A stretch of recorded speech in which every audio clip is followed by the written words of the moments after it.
Hi friends, എല്ലാവർക്കും മിസ്മി കിച്ചണിലോട്ട് സ്വാഗതം. ഇന്ന് നമുക്ക് ചോക്ലേറ്റ് സ്പോഞ്ച് കേക്കാണ് ഉണ്ടാക്കുന്നത്.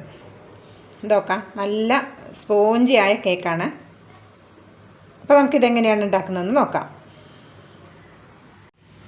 നമ്മൾ ചോക്ലേറ്റ് സ്പോഞ്ച് കേക്ക് ഉണ്ടാക്കാൻ വേണ്ടിയിട്ട് ഞാൻ 1 കപ്പ് മൈദയാണ് എടുത്തിട്ടുള്ളത്. കണ്ടോ, ഈ 1 കപ്പ് മൈദ നമുക്ക് ഇതേപോലെ ഒരു അരിപ്പയിലേക്ക് ഇട്ട് കൊടുക്കാം.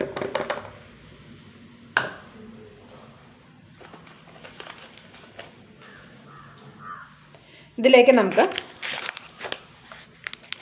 2 ടേബിൾ സ്പൂൺ കൊക്കോ പൗഡർ കൂടി ചേർത്ത് കൊടുക്കണം. 2 ടേബിൾ സ്പൂൺ കൊക്കോ പൗഡറാണ് ചേർക്കുന്നത്.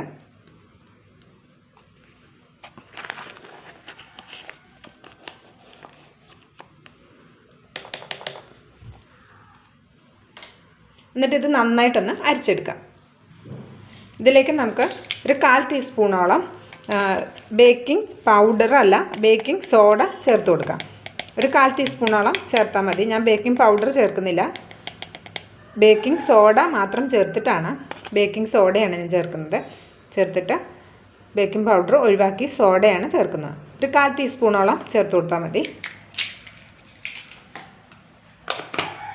എന്നിട്ട് നന്നായിട്ട് ഇതൊന്ന് അരിച്ചെടുക്കാം. ഒരു 2-3 പ്രാവശ്യം നന്നായിട്ടിത് നമുക്ക് അരിച്ചെടുക്കണം.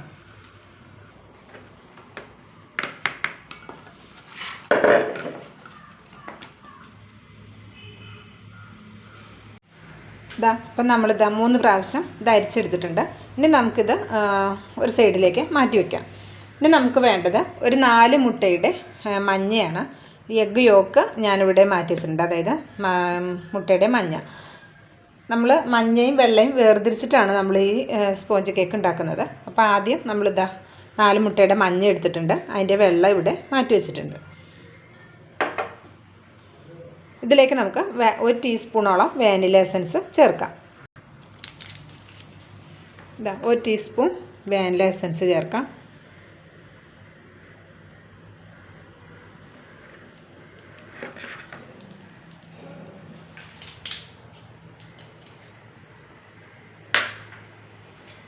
വാനില എസൻസ് ചേർത്തിട്ട് നമ്മൾ ഇതേപോലെ ഒരു വിസ്ക് കൊണ്ട് നന്നായിട്ടൊന്ന് മിക്സ് ചെയ്തിട്ട്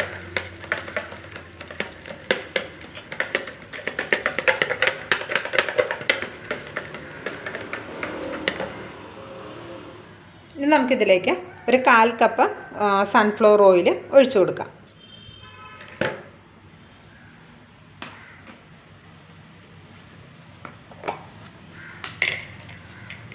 അതേപോലെ തന്നെ നമുക്കിതിലേക്കൊരു 1/4 കപ്പ് പാൽ കൂടി ചേർത്ത് കൊടുക്കാം.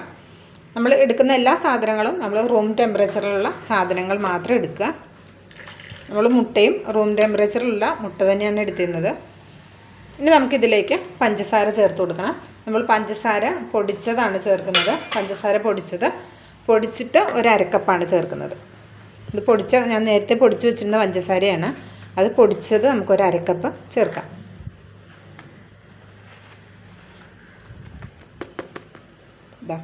1/2 കപ്പ് പഞ്ചസാര കൂടി ചേർക്കാം. ഇനി ഇതൊക്കെ ചേർത്തിട്ട് നന്നായിട്ട് ഇതൊന്ന് മിക്സ് ചെയ്തെടുക്കാം.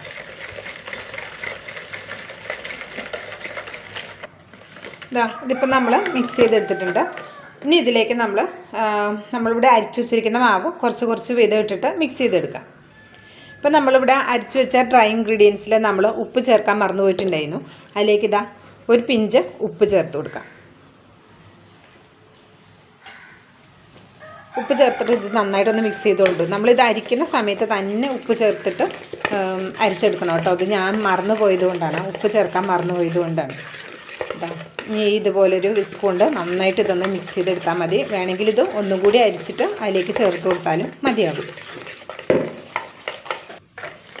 ഇനി നമ്മുടെ ഡ്രൈ ഇൻഗ്രീഡിയൻസ് നമുക്ക് കുറച്ച് വീതം ഇതിലേക്ക് ചേർത്തിട്ട് നമുക്കൊന്ന് നന്നായിട്ട് ഇതൊന്ന് മിക്സ് ചെയ്തെടുക്കാം.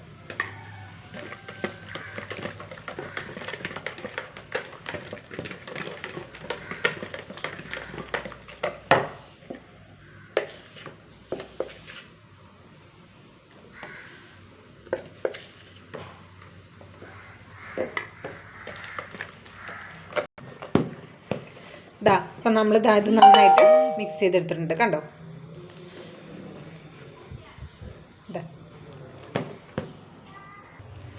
ഇനി നമ്മൾ മുട്ടയുടെ വെള്ളം 4 മുട്ടയുടെ വെള്ളം നമ്മൾ മാറ്റി വെച്ചിരുന്നില്ലേ, ആ മുട്ടയുടെ വെള്ളം ഇതേപോലെ നന്നായിട്ട് ഒരു ഉണങ്ങിയ പാത്രത്തിലേക്ക് ഒഴിച്ചു കൊടുക്കാം.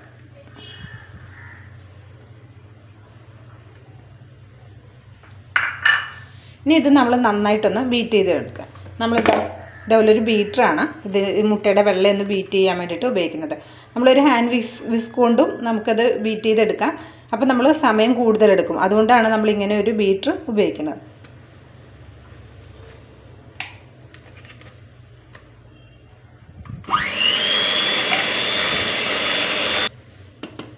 ഇപ്പം നമ്മളിത് ചെറുതായിട്ടൊന്ന് ബീറ്റ് ചെയ്തിട്ടുണ്ട്. ഇനി നമ്മളിതിലേക്ക് ആദ്യം ഡ്രൈ ഇൻഗ്രീഡിയൻസ് ചെയ്തപ്പോൾ നമ്മൾ അതിലേക്ക് 1 കപ്പ് പഞ്ചസാര ചേർത്ത് കൊടുത്തിട്ടുണ്ടായിരുന്നു. അപ്പം നമ്മൾ ഈ മുട്ടയുടെ വെള്ളയിലേക്ക് നമ്മൾ 1 കപ്പ് പഞ്ചസാര പൊടിച്ചത് തന്നെയാണ് ചേർക്കുന്നത്. മൊത്തം 1 കപ്പ് പഞ്ചസാര പൊടിച്ച അളവാണ് 1 കപ്പ് പഞ്ചസാര.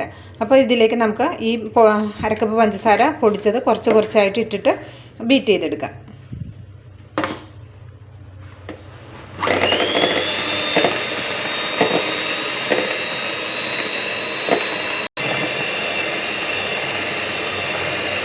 അപ്പം നമ്മൾ 1 കപ്പ് പഞ്ചസാരയും ഫുള്ളായിട്ട് ചേർത്ത് കൊടുത്തിട്ടുണ്ട് കേട്ടോ.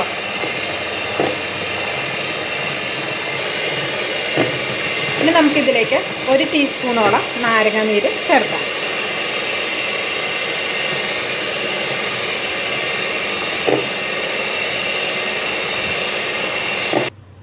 അപ്പോൾ ഇതാ നമ്മളിത് നന്നായിട്ട് ബീറ്റ് ചെയ്തെടുത്തിട്ടുണ്ട്. കണ്ടോ, ഇതിങ്ങനെ നമ്മളിതിൽ കോരുമ്പോൾ താഴത്തേക്ക് പോകാത്ത കോലത്തിൽ വേണം നമ്മളിതിങ്ങനെ ബീറ്റ് ചെയ്തെടുക്കാൻ. കണ്ടോ, സാധാരണ നമ്മൾ വിപ്പിംഗ് ക്രീമൊക്കെ ബീറ്റ് ചെയ്യുന്നത് പോലെ തന്നെ. കണ്ടോ, ഇനി നമ്മൾ മുട്ടയുടെ വെള്ളം നന്നായിട്ട് ബീറ്റ് ചെയ്തെടുത്തില്ലേ, ഇതിനെ നമ്മൾ ഇനി ഈ നമ്മുടെ മാവിൻ്റെ കൂട്ടിലേക്ക് കുറച്ച് വീതം ഇട്ടിട്ട് നന്നായിട്ട് ഫോൾഡ് ചെയ്തെടുക്കാം. ഇനി ഞാൻ ഇതേപോലെ സ്പാച്ചില ഉപയോഗിക്കുന്നത്.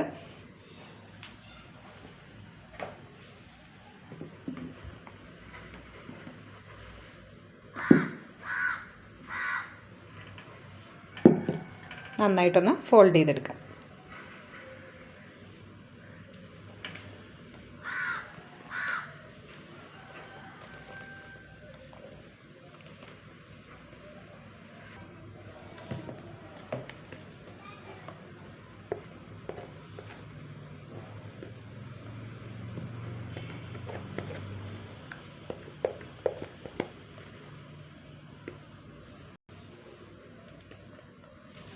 ഇത് നമ്മൾ വളരെ സ്ലോയിൽ പതുക്കെ ഫോൾഡ് ചെയ്തെടുത്താൽ മതി കേട്ടോ. ഒരുപാട് സ്പീഡിൽ നമ്മൾ ധൃതി പിടിച്ച് ഇത് ഫോൾഡ് ചെയ്തെടുക്കരുത്. ഒരുപാടിട്ട് കുത്തി ഇളക്കുകയും ചെയ്യരുത്. സമാധാനത്തെ പതുക്കെ ഇത് നമ്മളിങ്ങനെ ഫോൾഡ് ചെയ്ത് എടുത്താൽ മതി. ഇപ്പം നമ്മളിത് നന്നായിട്ട് ഫോൾഡ് ചെയ്ത് എടുത്തിട്ടുണ്ട്. കണ്ടോ, ഇനി നമ്മൾ ബേക്ക് ചെയ്യാനായിട്ട് ഇതേപോലെ ഒരു ബേക്കിംഗ് ട്രേ ആണ് എടുത്തിരിക്കുന്നത്. ഇതിലേക്ക് ഞാനൊരു ബട്ടർ പേപ്പർ വെച്ച് കൊടുത്തിട്ടുണ്ട്. അല്പം സൺഫ്ലവർ ഓയിൽ ഒഴിച്ചിട്ട് ആണ് ബട്ടർ പേപ്പർ വെച്ച് കൊടുത്തത്. ബട്ടർ പേപ്പർ സൈഡിലും കൂടി വെച്ച് കൊടുത്തിട്ടുണ്ട്. കണ്ടോ, ഇനി ഇതിലേക്ക് നമുക്ക് നമ്മുടെ ഈ കൂട്ട് ഒഴിച്ചു കൊടുക്കാം.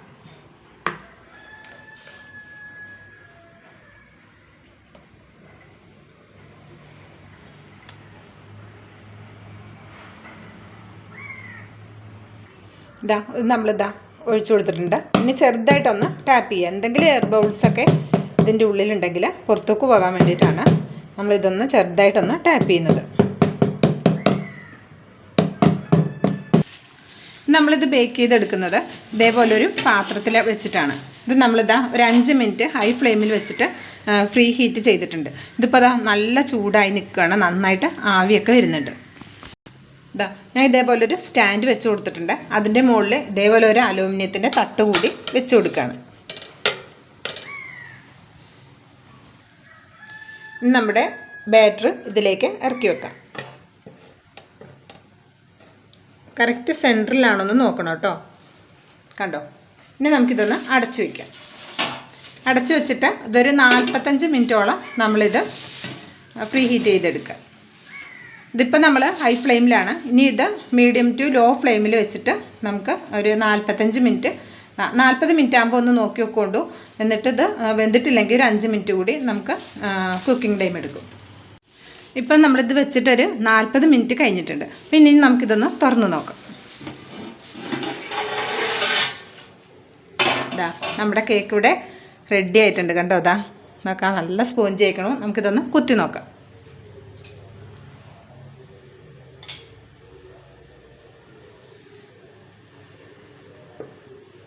ഇതാ നല്ല ക്ലീനായിട്ട് വന്നിട്ടുണ്ട് കണ്ടോ. ഇനി നമുക്കിതിൻ്റെ ഫ്ലെയിം ഓഫാക്കാം. അത്യാവശ്യം നല്ല ചൂടുണ്ട്. ഇത് നമുക്ക് പതുക്കെ ഇതിൻ്റെ ഉള്ളിൽ നിന്ന് പുറത്തേക്ക് എടുക്കാം. ഇനി ഇത് നമുക്ക് നന്നായിട്ട് ചൂടാറിയതിന് ശേഷം നമുക്ക് നമ്മുടെ ഈ പാത്രത്തിൽ നിന്ന് പുറത്തേക്ക് എടുക്കാം. അപ്പോൾ ഇത് കുറച്ച് ചൂടാറിയിട്ടുണ്ട് നമ്മുടെ കേക്ക്. ഇനി ഇത് നമുക്കിതൊന്ന് ഡിമോൾഡ് ചെയ്തെടുക്കാം.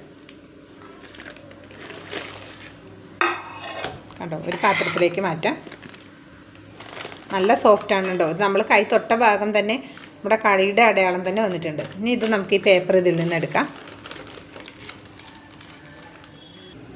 ഇതാ നമ്മുടെ കേക്ക് ഇവിടെ റെഡി ആയിട്ടുണ്ട്. ഇതുണ്ട്, ബട്ടർ പേപ്പറൊക്കെ നീക്കിയിട്ടുണ്ട്. നല്ലതാ, അപ്പോൾ കാണുമ്പോൾ തന്നെ അറിയാം നല്ല സ്പോഞ്ചിയാണ്. ഇതാ ഇതേപോലെ ഒരു 3 ചെറിയോട്ടം നമുക്കിതൊന്ന് അലങ്കരിക്കാം.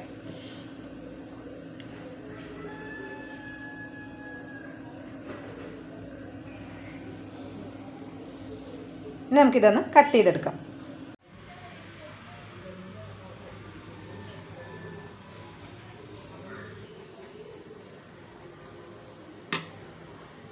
ഇതാ നമ്മുടെ കേക്ക് ഇവിടെ റെഡി ആയിട്ടുണ്ട് കണ്ടോ. നല്ല സ്പോഞ്ചിയാണ് കണ്ടോ. അപ്പം നിങ്ങൾക്ക് നമ്മുടെ ഈ ചോക്ലേറ്റ് സ്പോഞ്ച് കേക്ക് ഇഷ്ടമായിട്ടുണ്ടെങ്കിൽ ഇതേപോലെ തന്നെ ഒന്ന് ട്രൈ ചെയ്ത് നോക്കുക. ട്രൈ ചെയ്ത് നോക്കിയിട്ട് ഫീഡ്ബാക്ക് അറിയിക്കാൻ മറക്കരുത്. ലൈക്ക് ചെയ്യാനും ഷെയർ ചെയ്യാനും മറക്കരുത്. ബിസ്മി കിച്ചൻ എന്ന യൂട്യൂബ് ചാനൽ ഇതുവരെ സബ്സ്ക്രൈബ് ചെയ്തിട്ടില്ലെങ്കിൽ ഒന്ന് സബ്സ്ക്രൈബ് ചെയ്തോളൂ. ആ ബെല്ലൈക്കൺ കൂടി ഒന്ന് പ്രസ് ചെയ്ത് കൊടുത്താൽ നമ്മൾ അപ്ലോഡ് ചെയ്യുന്ന വീഡിയോസിൻ്റെ നോട്ടിഫിക്കേഷനൊക്കെ അപ്പോൾ തന്നെ ലഭിക്കുന്നതായിരിക്കും. അപ്പോൾ അടുത്തൊരു വീഡിയോയിൽ വരുന്നത് വരെ എല്ലാവർക്കും നന്ദി, നമസ്കാരം.